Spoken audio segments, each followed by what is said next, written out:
नमस्कार, मैं doctor Jyoti Bali, director baby soon fertility and IVF centre से बात कर रही हूँ। हमारा सेंटर सेंट्रल दिल्ली में करोल बाग और साउथ दिल्ली में ईस्ट ऑफ कैलाश में है। आज हम बात करेंगे आईवीएफ के बारे में, क्या क्या चीज़ें आपने सुनी हैं और कितनी सही हैं और कितनी गलत हैं, फैक्ट्स क्या हैं, रियलिटी क्या है और मिथ्स क्या हैं। सबसे पहला सवाल जो मैं अपने ओपीडी में बहुत लोगों से सुनती हूँ, पूछते हैं कि क्या डॉक्टर साहब आईवीएफ 100% सक्सेस देगा तो हम करा सकते हैं वरना नहीं। मैं उनसे हमेशा कहती हूँ कि देखिए, आईवीएफ का result all over the world यानी पूरे विश्व में 50 से 60% मैक्सिमम पर एम्ब्रियो ट्रांसफर है। और ये डॉक्टर और लैब तो आपने देख के चूज किया है कि उनकी लैब कैसी है, उनका एक्सपीरियंस कैसा है, डॉक्टर का क्लिनिक कैसी लगी आपको।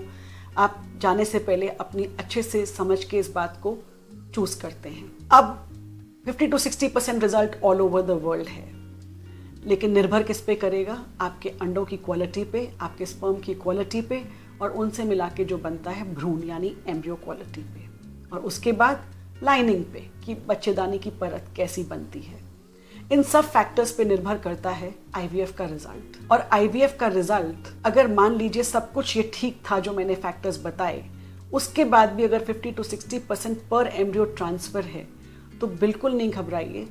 आप पूछ सकते हैं अपनी क्लिनिक और डॉक्टर से कि आपके कितने एम्ब्रियोज बैलेंस हैं। अगर आपके सरप्लस एम्ब्रियोज बने हैं एक ही आईवीएफ साइकिल से, मान लीजिए 9 एम्ब्रियोज बने हैं और हम 3-3 करके डाल रहे हैं क्योंकि वो डे 3 के एम्ब्रियोज थे, तो आपके पास एक आईवीएफ से 3 बार चांस है प्रेग्नेंट होने का। और मैं कह सकती हूँ कि 90 to 95% आपको एक बच्चा तो हो ही जाएगा। तो ये रिजल्ट कैसे आंका जाता है, ये इंडिविजुअलाइज्ड होता है।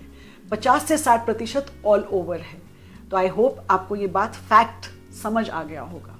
तो एक आईवीएफ फेल से घबराइए मत, पूछिए कितने एम्ब्रियोज और बाकी हैं। दूसरा सवाल जो मैं सुनती हूँ हमेशा कि क्या डॉक्टर साहब आईवीएफ के द्वारा पैदा किए हुए बच्चे क्या वीक होते हैं या नॉर्मल बच्चों के बराबर होते हैं, उनमें डिफेक्ट होने का चांस क्या ज़्यादा है क्योंकि वो लैब में उत्पन्न किए गए हैं। चलिए इसके बारे में हम बात करते हैं। पहला आईवीएफ कब हुआ था विश्व में? 1979 लंदन में, जब लुई ब्राउन का जन्म हुआ था। आज हम बैठे हैं 2025 में और आप जानते हैं मजे की बात, इंडिया सिर्फ 67 डेज पीछे था। पूरे विश्व में इंडिया दूसरे नंबर पे आता है जिसने आईवीएफ से बच्चा दिया था, डॉक्टर सुभाष मुखोपाध्याय फ्रॉम कैलकाटा। तो 67 डेज पीछे थे हम पूरे विश्व से। क्या होते हैं 67 डेज? कुछ भी नहीं। कितने गर्व की बात है कि इंडिया दूसरे नंबर पे था। तो आज इतने सालों की रिसर्च डेवलपमेंट और इतने सालों के रिकॉर्ड्स को देखने के बाद लिटरेचर यानी हमारे जितने साइंटिफिक पेपर्स हैं वो ये कहते हैं कि 2% का रिस्क होता है जो बच्चे नॉर्मल पैदा होते हैं, नेचुरल कंसेप्शन से होते हैं, और बिल्कुल सेम 2% का ही रिस्क होता है कंजेनाइटल एनोमलीज का यानी बनावटी नुक्स का इन बच्चों में। लेकिन हमारे 3D अल्ट्रासाउंड्स, 4D अल्ट्रासाउंड्स और हमारी इतनी अच्छी तकनीक के द्वारा हम पता कर सकते हैं कि अगर कोई बच्चा डिफेक्टिव है भी तो उसे 12 हफ्ते के करीब ही अबॉर्शन करा जा सकता है लीगली। और कुछ बीमारियां अगर बाद में पता चलती हैं, कुछ बनावटी नुक्स 20 हफ्ते पे पता चले, तो वो भी स्पेशल परमिशन के तहत हम करवा सकते हैं। लेकिन क्यों हमें ऐसी नौबत आए? क्यों? क्योंकि आजकल टेक्नोलॉजी इतनी अच्छी है। तो आप इसकी जानकारी अपने डॉक्टर से ज़रूर खुलकर डिस्कस कीजिए। और रही बात वीक और नॉर्मल, तो ना आईक्यू से वीक होते हैं आईवीएफ के बच्चे और ना ही किसी और तरह से वीक होते हैं, बिल्कुल सामान्य होते हैं आईवीएफ द्वारा पैदा किए हुए बच्चे। तो 2% का रिस्क उधर भी है और इधर भी है, तो क्या डिफरेंस है? कोई डिफरेंस नहीं है। तो निश्चिंत होके रहिए आप इस बात के लिए कि आईवीएफ द्वारा पैदा किए बच्चे किसी भी प्रकार से वीक होंगे या नॉर्मल नहीं होंगे या उनमें बनावटी नुक्स ज़्यादा होने की संभावना है। तो ये था फैक्ट।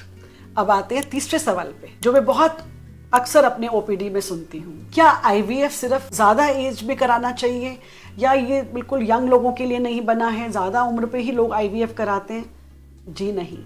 आईवीएफ मैंने कम उम्र में, जब बताती हूँ कितने कम उम्र में मैंने आईवीएफ किया हुआ है, 21 साल की लड़की के लिए, 22 साल की लड़की के लिए भी मैंने आईवीएफ किया है। क्योंकि उस लड़की की शादी गाँव में 18 साल की उम्र में कर दी गई थी। जब तक वो दिल्ली आए उसकी उम्र 21 साल थी। और जब वो मेरे पास आए कि अभी तो उम्र कम है, सिर्फ पूछने आए हैं डॉक्टर साहब की टेस्ट कौन से कराएं, क्या हम ट्राई कर रहे हैं 3-4 साल से, संतान नहीं हो रही है। तो जब हमने उनके टेस्ट किए तो उसके ट्यूब्स ब्लॉक्ड थे। जब मैंने उनसे पूछा कि आपके ट्यूब्स ब्लॉक्ड हैं तो आपने बचपन में कभी कोई टीबी की दवा खाई थी? तो कहते हैं हाँ डॉक्टर साहब मुझे छाती की टीबी हुई थी, बचपन में हमने टीबी की दवाई खिलाई है इसको, उसकी माता पिता ने बताया। और उसने भी कहा कि हाँ मुझे बताया गया है कि मैंने टीबी की दवाई खाई है पहले। कितनी उम्र की थी तब वो? मैंने पूछा तो 14-15 साल की थी वो। तो बिल्कुल संभव है कि उसकी ट्यूब्स ब्लॉक्ड हैं। तो हमने उसे कहा कि आप देखिए सीधा आईवीएफ करेंगे, और आप आईवीएफ जितनी जल्दी कराएंगे आप उतना ही जल्दी संतान पाएंगे। आपके लिए और कोई विकल्प मैं सजेस्ट नहीं कर पाऊंगी आपको। ऐसे एक दूसरा मरीज मैंने देखा, वो 25 साल की महिला थी। उसने कहा मेरी शादी को अभी डॉक्टर साहब 2 साल हुए हैं, मैं 1 साल से ट्राई कर रही हूँ, तो पहले क्या मैं नेचुरल तरीके से ट्राई करूँ आपकी सुपरविजन में, या मैं आईयूआई करा लूँ? मैं अभी इतनी जल्दी आईवीएफ नहीं कराना चाहती हूँ। लेकिन जब हमने सबसे पहला टेस्ट उनके हस्बैंड का किया तो सीमेन काउंट 0 था, एजोस्पर्मिया था, यानी नील काउंट। तो मैंने कहा कि आपको आईवीएफ के साथ साथ इक्सी कराना पड़ेगा। तो आईवीएफ किसी कम उम्र या ज़्यादा उम्र के लिए नहीं, बहुत सारे इंडिकेशंस हैं। अभी मैंने आपको 2 एग्जाम्पल्स दे के समझाया कि मैंने 21 साल और 25 साल की लड़की के लिए आईवीएफ किया और दोनों सक्सेसफुल थे। तो आईवीएफ के बहुत सारे ऐसे इंडिकेशंस हैं जहां आपको सीधा आईवीएफ की सलाह दे दी जाती है। लेकिन अगर आप कम उम्र में आईवीएफ कराते हैं तो सक्सेस जल्दी आती है, चांस आपका ज़्यादा अच्छा रहता है कंपेयर टू कि अगर यही महिला मेरे पास 35 साल में आई होती तो इसलिए ये मिथ है कि आईवीएफ सिर्फ ओल्डर वुमेन के लिए है। आईवीएफ यंगर लोगों में भी ज़रूरत पड़ सकती है बिना किसी और ट्रीटमेंट के, क्योंकि हमें मालूम है कि उसका कोई और ट्रीटमेंट है ही नहीं। अब आते हैं एक और सवाल पे कि डॉक्टर साहब क्या आईवीएफ बहुत पेनफुल ट्रीटमेंट होता है? हम डर के मारे नहीं आ रहे थे आपके पास।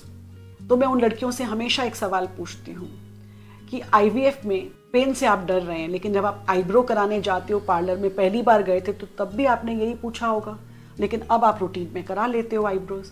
आजकल के प्रचलन में मैं देखती हूँ लोग टैटू बनवा के आते हैं, तो मैं उनसे हमेशा पूछती हूँ कि आप टैटू, इतना बड़ा टैटू आपने अपने हाथ पे बनवाया हुआ है, क्या ये पेनफुल नहीं था आपके लिए? तो नहीं डॉक्टर साहब ये तो शौक से कराया था। तो एक बच्चे की चाहत के आगे एक इतना बारीक पेन जो इंसुलिन बड़े बूढ़े हमारे घर पे लगाते हैं, आजकल ऐसे इंजेक्शंस आते हैं जिन्हें हम रिकॉम्बिनेंट गोनाडोट्रोफिन्स कहते हैं, वो खुद पेशेंट अपने आप अपने स्किन के नीचे घर पे लगा लेते हैं, जिनको बोलते हैं सबक्यूटेनियस इंजेक्शंस, यानी स्किन के नीचे देने, आपको पूरा मसल में नहीं लगाना है। तो दोनों तरह के इंजेक्शंस अवेलेबल हैं, जो नर्स लगाएगी इंट्रामस्कुलर, या जो आप खुद लगा सकते हैं जिन्हें हम कहते हैं पेनलेस इंजेक्शंस। और अगर वो इंट्रामस्कुलर भी लगवाने हैं हमें कॉस्ट कम करने के लिए, तो मानिए यकीन मेरा आप, बच्चे की चाहत के आगे वो चींटी जितना एक का दर्द कुछ भी नहीं है। आप बिल्कुल निसंकोच रहिए कि आईवीएफ बिल्कुल पेनफुल नहीं है। ओवम पिकअप का प्रोसेस एनेस्थीसिया में होता है, उसमें भी सिर्फ एक नीडल, एक चींटी जितना दर्द होता है इंजेक्शन लगाने में। उसके बाद प्रोपोफॉल के अंडर आपको शॉर्ट एनेस्थीसिया के अंडर पिकअप किया जाता है, जो बिल्कुल पेनलेस है। और एम्ब्रियो ट्रांसफ़र तो वॉक इन प्रोसीजर है, ओपीडी प्रोसीजर है, आप आएंगे और सेम टाइम चले जाएंगे करा के, ज़्यादा टाइम लगता ही नहीं है उसमें। तो आईवीएफ बिल्कुल पेनफुल नहीं है, आप निश्चिंत रहिए इस चीज़ के लिए। चाहत आपकी इतनी बड़ी है, उसके आगे ये कुछ भी नहीं है। अब एक और क्वेश्चन आता है कि ये एक साइंटिफिक टेक्नोलॉजी है। जब मोबाइल फ़ोन्स आए थे तो हम सब ने कहा था बहुत महंगे हैं, बहुत महंगे हैं ये फ़ोन। 40,000 का मुझे याद है, मैं कॉलेज में थी उस वक्त, आज से कितने साल हो गए, 25-26 साल पहले, तब सब ने कहा था 40,000 का पहला मोबाइल आया था। अब आज देखिए आप, उस टेक्नोलॉजी को इतना कर दिया गया है कि वो घर घर अवेलेबल है, हर किसी के पास मोबाइल है, किसी के पास स्मार्टफोन है तो किसी के पास ऑर्डिनरी फ़ोन है, लेकिन एक रिक्शे वाले के पास भी मोबाइल है, आपकी मेड के पास भी मोबाइल है, आज सबके पास मोबाइल है, लेकिन एक वैरायटी प्रेजेंट है। सिमिलरली आईवीएफ भी जब आया था डेफिनेटली एक्सपेंस था, और आज भी एक्सपेंसिव है, लेकिन उतना नहीं जितना पहले था, क्योंकि अब आईवीएफ में इंडियन इंजेक्शंस, यानी जो हार्मोन के इंजेक्शंस लगते हैं वो बाहर से नहीं बाहर से भी मंगाए जाते हैं कुछ इंजेक्शंस जो पेनलेस होते हैं, लेकिन कुछ हमारे अपने देश में बन रहे हैं और उनका रिजल्ट उतना ही अच्छा है। तो आईवीएफ की भी कॉस्ट उतनी नहीं रह गई जितनी पहले हुआ करती थी। अगर फिर भी आज के हिसाब से एक आम आदमी के लिए, लोअर मिडिल क्लास या मिडिल क्लास के लिए, अगर उसको लगता है कि मेरे लिए 1.5 लाख की कॉस्ट ज़्यादा है, तो मैंने अपने पिछले वीडियो में बताया कि आप ईएमआई ऑप्शन पूछिए क्लिनिक में आके। हम पेशेंट को 3 से 4 महीने का टाइम देते हैं विदाउट एनी इंटरेस्ट, और किसी को लंबा वक्त चाहिए तो किसी फाइनेंस कंपनी के थ्रू 1 साल 1.5 साल का लोन करवा देते हैं। कुछ कदम आप बढ़ाइए और कुछ हम बढ़ाएंगे, लेकिन बच्चा तो हमें चाहिए, बेबी सून तो हमें ज़रूर चाहिए अपने घर में। तो आई होप मैंने आपके इस सवाल का भी जवाब दे दिया है कि आईवीएफ सिर्फ रिच लोगों के लिए नहीं है, एक आम आदमी भी करा सकता है, क्योंकि बच्चे की चाहत जितनी अमीर की है उतनी एक गरीब की भी है, क्योंकि ये दिल के मेरे इतने करीब है ये मुद्दा। इसलिए मैंने इस वीडियो के माध्यम से आज ये क्वेश्चन आंसर किया है।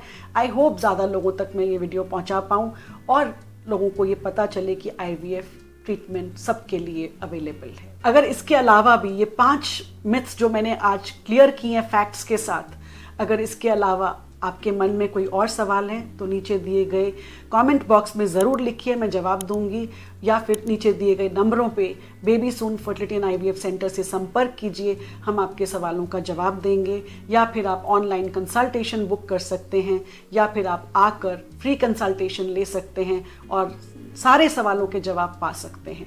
नमस्कार, doctor Jyoti Bali, director baby soon fertility and IVF centre.